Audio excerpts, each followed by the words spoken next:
மகாபாரத்தில் இருக்கிற அரசர்கள், பாண்டவர்கள், துரியோதனன் அப்படி எல்லாருமே தானம் கொடுப்பாங்க.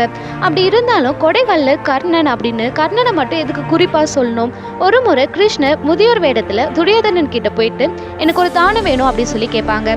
என்னன்னா வேள்விக்காக மரக்கிளைகள் வேணும் அப்படின்னு சொல்லுவாங்க. அதுக்கு துரியோதனன் வீரர்கள் அனுப்புறேன், எவ்வளோ வேணாலும் எடுத்துக்கோங்க அப்படின்னு சொல்லிடுவாரு. ஆனா அந்த முதியவர் எனக்கு இப்போ வேணாம், எப்போ வேணுமோ அப்போ நான் கேட்டுக்கிறேன் அப்படின்னு சொல்லிட்டு போயிடுவாங்க. இதே தானம் தான் மற்ற அரசர்கிட்டயும் கர்ணன் கிட்டயும் கேட்பாங்க. அவங்களும் இதே பதில் தான் சொல்வாங்க. கொஞ்ச நாளுக்கு அப்புறம் அந்த நகரம் ஃபுல்லா நல்லா மழை பெய்யுது, எங்க பார்த்தாலும் வெள்ளக்காடா இருக்கு. அப்படி இருக்கும் சொல்ல அந்த முதியவர் மறுபடியும் துரியோதனன் கிட்ட போய் கேட்குறாங்க. அதுக்கு துரியோதனன், உங்களுக்கு என்ன மூளை கிட்ட போயிருக்கா, அங்க எல்லாமே ஈரமா இருக்கு, எப்படி என்னால் தர முடியும் அப்படின்னு சொல்றாங்க. இதே பதில் தான் மற்ற அரசர்களும் சொல்றாங்க. ஆனா கர்ணன் தான் தங்கியிருந்த அரண்மனை இடித்து மரத்தாலான பொருட்கள் எல்லாமே வேள்விக்காக கொடுத்து அனுப்புறாங்க. இதனால்தான் கிருஷ்ணர் கொடைவள்ளல் கர்ணன் அப்படின்னு சொல்றாரு.